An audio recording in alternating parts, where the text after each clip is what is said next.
say God's talk don't make no kind of sense. The blind man came up one day, had some dirt on his eyes, walking down to the pool of Siloam. Where you going, blind man? I'm going to wipe the mud off my eyes, and when I get done wiping the mud off my eyes, I'm going to see. Wait a minute. Did you go to the eye doctor? Did you have your retinas replaced? Come on, somebody. What you mean you going to see because you got, well, Jesus went down, he spit on the ground, and he made some dirt, and he put some nasty mud and saliva on my eyes and told me to wash it off. Y'all ain't gonna help me preach it there. And so when God talks, people will think you done lost your mind. And before they could get to their family, here's what happened. Before they could get to where Pookie, Ray Ray, and Aunt Bessie and them were, amen, before they could get down to Mississippi or Virginia, wherever, Alabama, wherever your peoples is, before they could get to Brooklyn, New York, help me somebody, before they could get to Dallas, Texas, before they could get to Waterbury, Connecticut, before they could get to Decatur, Georgia, before they could get to Memphis, Tennessee, before they could get to where y'all peoples are, help me somebody, Mary's water broke. Sisters, y'all ought to have a little more control of that stuff. Water just breaking everywhere, anywhere, no matter where it is. Come on, somebody. Amen. Am I in the right house? Water just broke before they got to where they were going. She went into labor, could not even find a place to stay. There was no room in the inn. They didn't have enough Marriott reward points. They weren't gold elite or platinum elite. They couldn't get a room in the Sheraton. Come on, somebody. They couldn't even get into the Holiday Inn. They couldn't get into Motel 6. They couldn't get into the Red Roof. They had to settle for the most primitive of accommodations, an open stall that was used for feeding animals. Get this, the Messiah was born in a pitiable condition, in total obscurity. But you've got to get the vision of this. Oh my God. He was born in a trial. Oh my God. The bread of life was born where you fed folk. Y'all ain't get that. Oh God. He was born in a pitiable condition. There was no pomp and circumstance. There was no majesty that was befitting a king. But he was born in meekness and lowliness to show us the way to perfect love. That's why the Bible said, blessed are the meek, for they shall inherit the earth. And then after his birth, it took 2 years for the wise men to finally show up. And then Herod, that egomaniacal maniac, came after them because he was trying to kill the male children, because he heard that the Messiah was going to be born, and he thought it was a threat upon his kingship. And so they fled into a place called Egypt until after the death of Herod. And may I take a slight detour right here? Because there are folk who try to say Jesus didn't look like me. Y'all will get it when you get home. But Egypt was chock full of folk that looked like me. And so therefore, if Mary and Joseph took Jesus and fled into Egypt, and they blended in with the Egyptian folk, he had to look like them.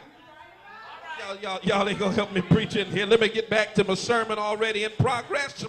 And so he went into Egypt until after the death of Herod, and even then they didn't come back to Bethlehem because Archelaus was reigning in his father's place. So they went up north and they settled in an obscure place called Nazareth, where they finally found shelter. Now get this, Nazareth was so small, so obscure, that it's not even found on many ancient maps. It's no wonder when they came and they told Nathanael that we think we found the Messiah, and Nathanael asked the question, where's the Messiah from? And they said he's in Nazareth. And Nathanael laughed at him and said, can any good thing come out of Nazareth? My sisters and brothers, like Jesus and his family needed, many of us need a shelter. Many of us need a refuge. Many of us need a home to shield us from the struggles of life. Sometimes events occur and we feel like a dry, barren wind off a lonely desert, and something inside us begins to melt. And then at other times, difficulties feel like a chilling mist seeping through our pores. It numbs the spirit and fogs the path that is before us. Shelters are hard to find these days. Come on, somebody. Even now on the streets of Springfield, there are homeless folk that are out there because even the shelters that are provided are full, and you can't even get into the shelter. They are hard to find these days. And you know, people who care enough to listen are hard to find. Come on, somebody. Is there anybody who can testify it's hard to find a shelter? It's hard to find folk that can be a shelter to you when you need to unload some stuff to them. Come on, somebody. People who care enough to listen and who can actually keep a secret. I think I'm preaching right now. Let me be painfully specific. Where do you turn to when the bottom drops out of your life? When a woman discovers that her husband is on the down low. It's going to get quiet in here now. Where in the church can she find help when she's in need of sharing her dirty little secret with somebody? Where do you go when your spouse talks about separation or divorce? To whom in the church do you tell it to? Now, when your daughter is pregnant and she's run away for the third time, she's no longer listening to you, who do you tell that to? Who do you talk to when you're in deep financial trouble, or your wife is having an affair, or your husband is an alcoholic, or something as horrible as getting back the biopsy from the surgeon and it reveals that you have cancer and the prognosis isn't good? Come on, who do you talk to when you have an emotional breakdown? To whom do you tell these things? What do you do when the circumstances of your life threaten to engulf you with pain and confusion? Look at somebody and tell them you need a shelter. You need a listener. You need somebody who understands. You need somebody who's not going to put your business on the billboards of shame. Who's not going to put your stuff up on the 5 o'clock news. Who do you talk to when you find out that you got that disease? Or come on, somebody. Or you get kicked out of school. Help me, somebody. Who do you talk to when your car gets repossessed or your house gets foreclosed on and you don't want nobody to know what's going on with you? Where do you find a shelter? And so the psalmist gives us some help. Because you have to understand the comparison in the text is that Jesus was born in a situation where he had to find shelter. He was born in a circumstance where his family needed to find some shelter. Oh, my God.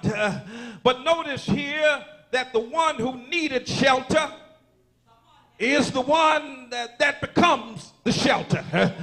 Come on, somebody. The one who was born into a circumstance where he needed shelter was born to be a shelter. And I want to tell you that it's wonderful to have human help. But it is always human to need help. But to whom do you turn when there's nobody to tell your troubles to? Where do you find shelter? And I want to call your attention to this Psalm 121. My God, and David begins to talk, and you've got to understand the context. David, when he wrote this particular psalm, he was cornered. He was bruised by his adversary. He was struggling with low self-esteem. He wrote in Psalm 31, in you, O Lord, do I seek refuge. Let me never be put to shame.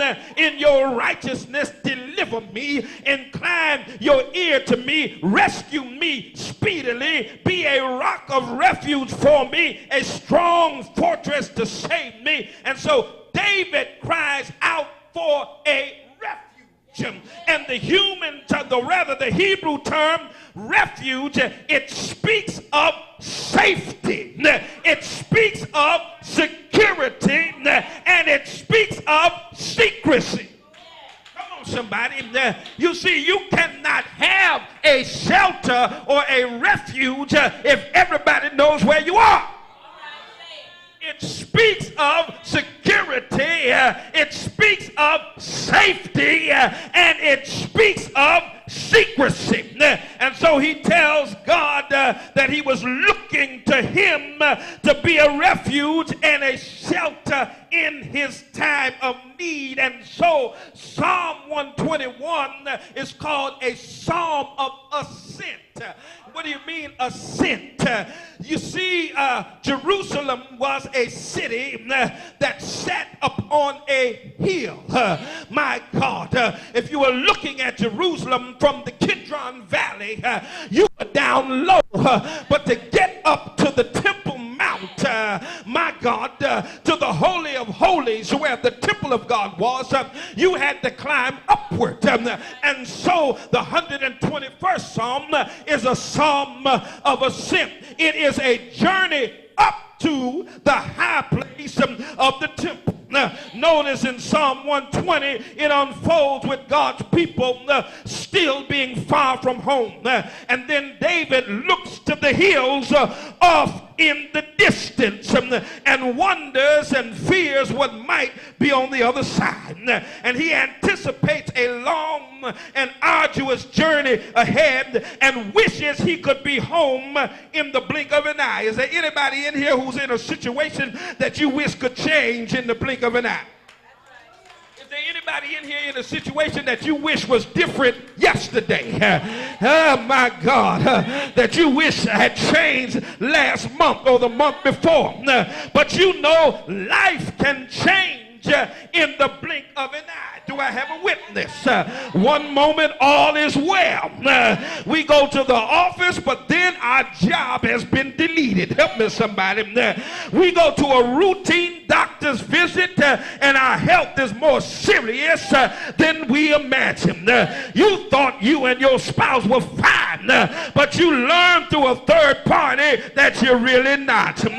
But in this psalm he says, I lift up mine eyes where? To the hills from whence cometh my help. For my help cometh from the Lord who made heaven and earth. He says in verse 3, he will not let your foot be moved.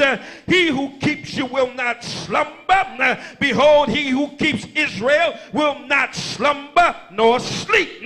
Verse 5, the Lord is your keeper. The Lord is your shade on your right hand. The sun shall not smite you by day, nor the moon by night. In verse 7, the Lord will keep you from all evil. He will keep your life. In verse 8, the Lord will keep your going out and your coming in from this time forth forevermore. I'll lift up mine eyes where? To the hill from whence cometh my help. For my help cometh from who? From the Lord. Who is the Lord? The maker of heaven and earth. It reminds us that everywhere we are, we're on God's turf. Some of y'all missed that. Some of y'all will get that when you get home. He's the maker of heaven and earth. That means no matter where I confront the enemy, I confront him on God's turf, on God's territory. Oh my God, David had the help of the Creator. He had a powerful God to help him on his journey. But he said he will not let your foot slip. My God, you got to understand. imagery because an ancient traveler made his journey primarily by foot. He couldn't catch a Peter Pan. Help me somebody. He couldn't get on Delta or Air Tram, the Southwest Airlines. Come on, somebody. He couldn't catch a bus or an Amtrak. He couldn't get in your Cadillac or your Audi or your Mercedes or your Jeep. Help me, somebody. He had to travel by foot.